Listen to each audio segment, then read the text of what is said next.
E5 TV news కు స్వాగతం. ముందుగా హెడ్లైన్స్. కుటుంబ రాజకీయాలపై మండిపడ్డ మోదీ, వారి వల్ల యువత నష్టపోతున్నారని వెల్లడి.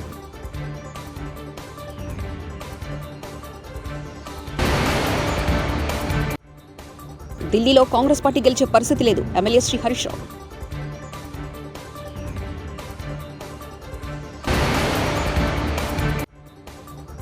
ఐదో విడత కింద 10,132 జంటలకు 78.53 కోట్ల ఆర్థిక సాయం, CM YS Jagan.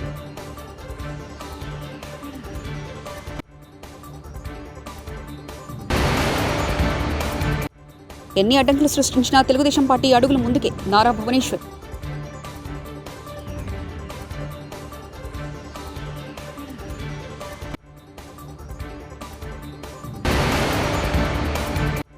CM camp కార్యాలయంలో ముఖ్యమంత్రి వైఎస్ జగన్ను కలిసిన మంగళగిరి ఎమ్మెల్యే ఆళ్ల రామకృష్ణారెడ్డి. జమ్మూ కాశ్మీర్లో ఈరోజు 32,000 కోట్ల రూపాయల విలువైన ప్రాజెక్టులను ప్రధాని నరేంద్ర మోదీ ప్రారంభించారు. ఈ సందర్భంగా ఆయన బహిరంగ సభలో ప్రసంగిస్తూ కుటుంబ రాజకీయాలపై కీలక వ్యాఖ్యలు చేశారు. జమ్మూ కాశ్మీర్ అనేక దశాబ్దాలుగా రాజవంశ రాజకీయాల బాధితురాలుగా ఉందన్నారు. వంశపారపర్య రాజకీయాలు చేస్తున్న వారు తమ ప్రయోజనాల కోసం మాత్రమే చూసుకున్నారు తప్ప మీ ప్రయోజనాలను పట్టించుకోలేదని పేర్కొన్నారు. వంశం పారంపర్య రాజకీయాల వల్ల ఎక్కువగా నష్టపోయింది యువతని వెల్లడించారు. తమ కుటుంబం గురించి మాత్రమే ఆలోచించే వ్యక్తులు మీ కుటుంబం గురించి చింతించరని చెప్పారు. अभी बैंक को पैसा वापस दे दिया या देना चालू है? ना सर, वो वाला हमने खत्म कर दिया है. आज 10 गायें हैं हमारी समूह की महिलाओं के पास. वाह, आपने तो बड़ी क्रांति कर दी है. हाँ जी सर. चलिए, मेरी तरफ से आपको बहुत बधाई है. आपको सरकार की और कोई योजना का लाभ मिला है? हाँ जी सर, हमें समूह से जुड़ने से पहले किसी भी योजनाओं का पता नहीं था. समूह में जुड़ने के बाद हर एक योजनाओं का पता चला और उसका हमने लाभ लिया है. जैसे आवास योजना, जल जीवन योजना, आयुष्मान कार्ड, लाडली बेटी, हर एक उज्ज्वला योजना, हर एक का हमने लाभ लिया है. वाह, आप तो बढ़िया तरीके से बताती है. Thank you sir. अच्छा, मुझे बताइए. हाँ जी सर. मेरा एक बड़ा सपना है. हाँ जी सर. సీఎం క్యాంపు కార్యాలయంలో ముఖ్యమంత్రి వైఎస్ జగన్ను కలిసిన మంగళగిరి ఎమ్మెల్యే ఆళ్ల రామకృష్ణారెడ్డి, రాజ్యసభ సభ్యులు ఆళ్ల అయోధ్య రామరెడ్డి, మంగళగిరి నియోజకవర్గ సమన్వయకర్త గంజి చిరంజీవి, వైఎస్ఆర్సీపీ నాయకులు బుర్రా ముక్కు వేణుగోపాలస్వామిరెడ్డి తదితరులు. ఢిల్లీలో కాంగ్రెస్ పార్టీ గెలిచే పరిస్థితి లేదని, బీఆర్ఎస్ ఎంపీలు ఉంటేనే మన సమస్యల గురించి పోరాటం చేస్తామని మాజీ మంత్రి ఎమ్మెల్యే హరీష్ రావు వ్యాఖ్యానించారు. ఏం చెప్పింది మమతా బెనర్జీ? మీ ముఖానికి 40 సీట్లు తెచ్చుకోండి భయ్యన్నది, 40 ఎంపీలు గెలిపించుకోండి భయ్యన్నది. అంటే ఈ రోజు కాంగ్రెస్ కి 57 ఎంపీలు ఉన్నాయి. 57 ఇప్పుడు ఉన్నాయి కాదు కదా, 40 కూడా రావు రాదు. మరి 40 ఎంపీలతో ఢిల్లీలో గవర్నమెంట్ వచ్చేది కదా, వస్తానే రాదే రాదు. మరి అటువంటి కాంగ్రెస్ ఓటేస్తే ఏమొస్తుంది? ఇలా గల్లీలు ఎవడున్నా, ఢిల్లీలో ఎవడున్నా తెలంగాణ కోసం గొంతు విప్పేది, పోరాడేది మన బీఆర్ఎస్ ఎంపీలు మాత్రమే. బీఆర్ఎస్ ఎంపీలు ఉంటేనే రేపు ఢిల్లీలో కొట్లాడతారు, గల్లీలో కొట్లాడతారు. కాంగ్రెస్ మెడలు వచ్చి 6 గ్యారెంటీలు అమలు చేయించాలంటే, 2 లక్షల రుణమాఫీ జరగాలంటే మనము బీఆర్ఎస్ ఎంపీని గెలిపియాలి. రైతులకు చెప్పాలి మనం, వీడు 2 లక్షలు ఇస్తానని డిసెంబర్ 9 ఇయ్యలే, 15,000 ఇస్తానని ఇయ్యలే, బోనస్ ఇస్తానని ఇయ్యలే. మరి వీళ్ళు ఇయ్యాలంటే ఎంపీ ఓడగొట్టనే మనకి బుద్ధి వస్తుంది. ఎంపీ ఓడగొట్టనే కాంగ్రెస్ వాళ్ళు కళ్ళు తెరుస్తారు, మనకు 2 లక్షల రుణమాఫీ వస్తుంది. మహబూబ్ నగర్ ఎంపీ బీఆర్ఎస్ వాళ్ళు గెలిస్తేనే కాంగ్రెస్ వాళ్ళు కళ్ళు తెరుస్తారు. ఎందుకు? నీకు ఓటేసి గెలిపించినాం, ఏం చేసినాం? మరి నీ మాట నిలబెట్టుకోలే కదా. అందుకోసం మనం గుణపాఠం చెప్పాలి. కాంగ్రెస్ ఓడించి బీఆర్ఎస్ ని గెలిపిస్తేనే మీకు 2 లక్షల రుణమాఫీ అవుతుంది, మీరు గెలిపిస్తేనే బోనస్ వస్తుంది అనే ముచ్చట మనం రైతులకు అర్థమయ్యేటట్టు చెప్పాలి. సంఘటితం కావాలి. ఏం అధైర్యపడకండి, ఖచ్చితంగా భవిష్యత్తు మనదే. ఇది నిజం, ఇది తథ్యం, అలా అనుమానం కూడా అవసరం లేదు. ఖచ్చితంగా జరిగేది ఇదే. మనకు ఇంత పెద్ద బలగం ఉన్నది, ఇంత పెద్ద పని చేసిన వాళ్ళం, తెలంగాణ తెచ్చిన వాళ్ళం, మనం గెలవకపోవడమేంది? పేద తల్లిదండ్రులు తమ పిల్లలను చదివించి వారి వివాహాన్ని గౌరవప్రదంగా జరిపించడమే లక్ష్యంగా వైఎస్ఆర్ కళ్యాణమస్తు వైఎస్ఆర్ షాదీ తోఫా కార్యక్రమం 5వ విడత 10,132 జంటలకు 78.53 కోట్ల ఆర్థిక సాయం వైఎస్ జగన్ అందించారు. వైఎస్ఆర్ షాదీ తోఫా ఈ కార్యక్రమం ప్రతి పేదవాడికి కూడా పిల్లలను చదివించే విషయంలో ఒక అడుగు ఆ చదువులను ప్రోత్సహిస్తూ ఖచ్చితంగా 10th క్లాస్ సర్టిఫికేట్ ఖచ్చితంగా ఉండాలి ఇద్దరికి వధువుకు అండ్ గ్రూముకు కూడా వరుడుకు కూడా ఉండాలని చెప్పి ఖచ్చితంగా పెట్టడం వల్ల ఖచ్చితంగా ఖచ్చితంగా ఈ స్కీమ్లో ఎలిజిబిలిటీ రావాలి అని అంటే ఈ మేరకు మినిమం చదువు ఉండాలి కాబట్టి ఖచ్చితంగా చదివించే కార్యక్రమానికి మరింత ప్రోత్సాహం ఇచ్చే విధంగా ఇది ఉపయోగపడుతుంది. రెండవది మంచి జరిగేది ఏమిటి అని అంటే ఖచ్చితంగా 18 సంవత్సరాలు వధువుకు వయసు ఉండాలి, వరుడుకు 21 సంవత్సరాల వయసు ఉండాలి అని చెప్పి ఇంకొక రెగ్యులేషన్ కూడా ఖచ్చితంగా మ్యాండేటరీగా ఇది ఖచ్చితంగా ఉండాలని చెప్పడం వల్ల జరిగే రెండో మంచి ఏమిటి అని అంటే 10th ఒకవేళ ముందే అయిపోయినా కూడా 15వ సంవత్సరంలోనో 16వ సంవత్సరంలో 10th అయిపోయినా కూడా ఎలాగూ 18 సంవత్సరాల దాకా పెళ్లి అంతకన్నా ముందే జరిగితే ఈ స్కీమ్లోకి ఎలిజిబిలిటీ రాదు కాబట్టి ఎలాగూ ప్రభుత్వం కాలేజీకి అంటే ఇంటర్మీడియట్కు పంపిస్తే అమ్మఒడి అనే పథకం ఎలాగూ ప్రభుత్వం ఇస్తుంది కాబట్టి దానివల్ల ప్రతి సంవత్సరం ఆ తల్లికి ఆ పిల్లలను ఊరికే కాలేజీకి పంపిస్తే చాలు అమ్మఒడి అనే పథకం వల్ల మంచి జరుగుతుంది కాబట్టి ఖచ్చితంగా ఆ ఇంటర్మీడియట్ కూడా చదివించే కార్యక్రమం దిశగా అడుగులు వేస్తారు. ఒకసారి ఇంటర్మీడియట్ అయిపోయిన తర్వాత ఎలాగూ పూర్తి ఫీజు రీయింబర్స్మెంట్ ఇచ్చే విద్యా దీవెన తోడుగా ఉంది, రాష్ట్ర ప్రభుత్వం సహాయం చేస్తూ ఉన్న కార్యక్రమం.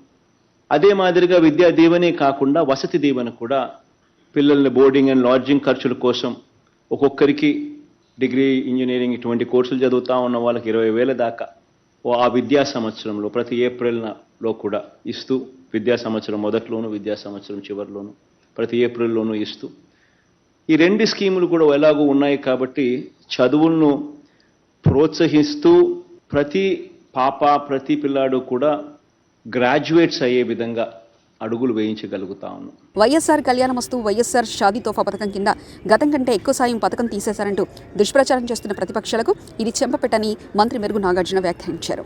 పథకంగా ఎస్సీ ఎస్టీ బీసీ మైనారిటీలకు వికలాంగులకు భవన నిర్మాణ కార్మికులకు వాళ్ళ కుటుంబాల్లో వాళ్ళ కుమార్తెల వివాహానికి గౌరవప్రదంగా నిర్వహించడం కోసం ఏర్పాటు చేసినటువంటి కార్యక్రమం ఇది వరకు 40,000 రూపాయలు పారితోషికం ఉండేది ఈరోజు 1,50,000 ఇస్తూ ఒక రకంగా పాత అప్పులు కూడా తీర్చి 4 ఇన్స్టాల్మెంట్స్ ఇచ్చి 5వ ఫేజ్ ఈరోజు గౌరవ ముఖ్యమంత్రి గారి చేతుల మీదుగా రిలీజ్ చేయడం అనేది చాలా ముదాఫంగా.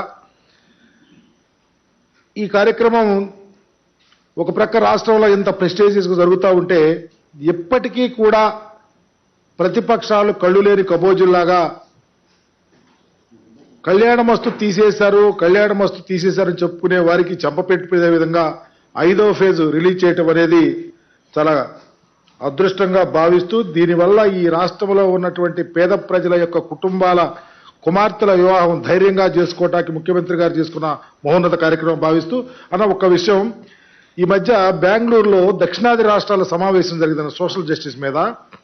తమరు తీసుకున్నటువంటి ఈ చదువుల విప్లవానికి తోడు, ఎందుకంటే కళ్యాణమస్తు కూడా చదువుతో లింక్ అయి ఉంది.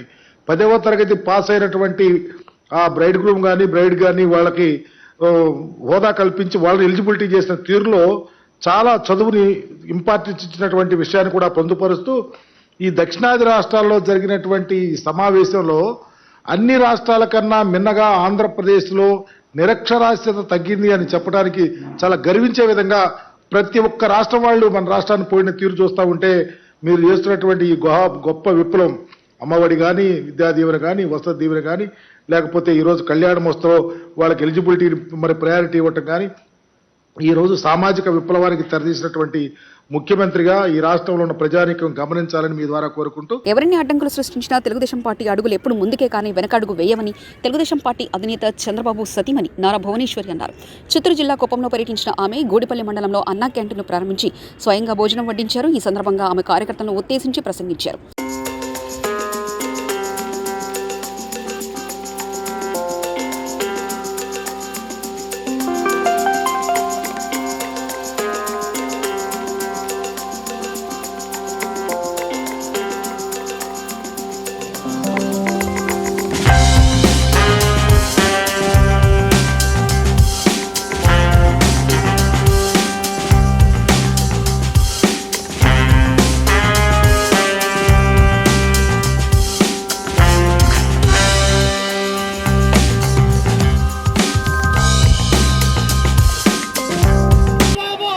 కుటుంబం సభ్యులందరికీ నా నమస్కారాలు. చంద్రబాబు నాయుడు గారు కుప్పంలో ఎప్పటి నుంచున్నా మీరు ఆయన మీద నమ్మకంతో ఆయన ముందుకు తీసుకెళ్లారు. అది మా కుటుంబం ఎప్పుడు మర్చిపోదు. మీ అందరికీ తెలుసు, నాకు కూడా తెలుసు, మీరందరూ ఎంత కష్టపడ్డారో ఆ 53 రోజులు. ఆయన అరెస్ట్ అయిన ఆ 53 రోజులు జైల్లో పెట్టినప్పుడు మీరందరూ చాలా కష్టపడి మీ నాయకుడి మీద, ఇప్పుడు గుడ్డుపల్లి, రామకుప్పం, శాంతిపురం ఈ మూడిట్లో మా కుటుంబం ఈ అన్నా క్యాంటీన్లు నడిపిస్తుంది. సో మీ అందరికీ మరొక్కసారి మిమ్మల్ని ఎప్పుడు మర్చిపోను. నా హృదయంలో, నాదే కాదు మా కుటుంబం హృదయాల్లో కుప్పం కుటుంబం ఎప్పుడు ఉండిపోతుంది. మీ అందరికీ కృతజ్ఞతలు, ధన్యవాదాలు. తర్వాత మన అన్నగారు నందమూరి తారక రామారావు గారు ఆయన ₹2 కిలో బియ్యం ప్రజలకి అందజేశారు. అట్లానే చంద్రబాబు నాయుడు గారు మన అన్నపూర్ణ ఆంధ్రప్రదేశ్కి ఆకలి అనే మాట వినకూడదు, చూడకూడదు అని ఆయన అన్నా క్యాంటీన్ స్థాపించారు. ఆయన హయాంలో 364 అన్నా క్యాంటీన్లు స్థాపించారు. ప్రతిరోజు 2,25,000 మంది భోంచేసేవారు ఆ క్యాంటీన్లో. ఒకే సంవత్సరం, ఆ ఒక్క సంవత్సరంలో 7,50,00,000 మంది భోంచేశారు. ఈ ప్రభుత్వం ఇవన్నీ చూడలేక మన అన్నా క్యాంటీన్లన్నీ మూసేసి కొన్నవుతే కూల్చివేశారు. చాలా అరాచకాలు కూడా చేశారు ఆ నడిపే వాళ్ళ మీద. కానీ మన తెలుగుదేశం కార్యకర్తలు కానీ దాతలు కానీ ఒక అడుగు వెనక్కేయలేదు. వాళ్ళు ఈ అన్నా క్యాంటీన్ ముందుకు తీసుకెళ్లారు. ఇప్పుడు వరకు 150 అన్నా క్యాంటీన్లు మన కార్యకర్తలు కానీ దాతలు కానీ ముందుకు తీసుకెళ్లారు. ఆటల్లో కూడా ప్రభుత్వం అది ఆపాలని చూశారు. మూసి వేసినా కూడా మనాళ్ళు ఊరుకోలేదు. మన తెలుగుదేశం కార్యకర్తలకు ఎప్పుడు వెనక్కి అడుగు వేయటం తెలీదు. వాళ్ళు ఎప్పుడు ముందుకే వెళ్తారు. ఎన్నన్నా అడ్డంకులు రాని వాళ్ళు వెనక్కి వెళ్ళరు, ముందుకే వెళ్తారు. భీష్మ ఏకాదశి సందర్భంగా కాకినాడ జిల్లా అన్నవరం సత్యనారాయణ స్వామి దర్శనానికి భక్తులు పోటెత్తారు. వ్రత మండపాలు క్యూ లైన్లో భక్తులతో కిక్కిరిసిపోయింది. రద్దీ నేపథ్యంలో తెల్లవారుజామున 1 గంట నుంచే వ్రతాలు, సర్వదర్శనాలు ప్రారంభించారు.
కరీంనగర్లోని సుభాష్ నగర్లో 50 పూరీలు దగ్ధమయ్యాయి. మంటల ధాటికి 5 వంట గ్యాస్ సిలిండర్లు పేలాయి. స్థానికుల సమాచారం మేరకు ఘటనా స్థలానికి చేరుకున్న అగ్నిమాపక సిబ్బంది మంటలు ఆపేందుకు యత్నిస్తున్నారు. పూర్తి వివరాలు తెలియాల్సి ఉంది.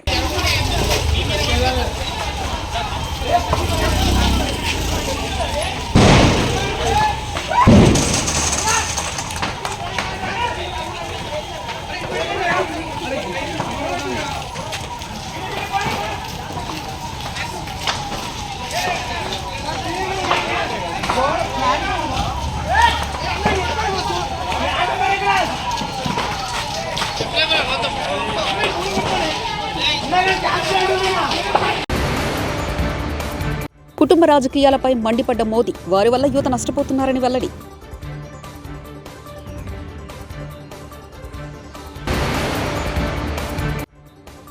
ఢిల్లీలో కాంగ్రెస్ పార్టీ గెలిచే పరిస్థితి లేదు. ఎమ్మెల్యే శ్రీ హరీష్ రావు.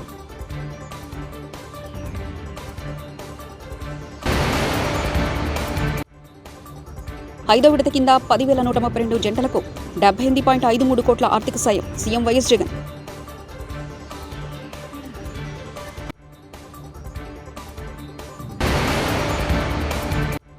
ఎన్ని అడ్డంకులు సృష్టించినా తెలుగుదేశం పార్టీ అడుగులు ముందుకే. నారా భువనేశ్వర్.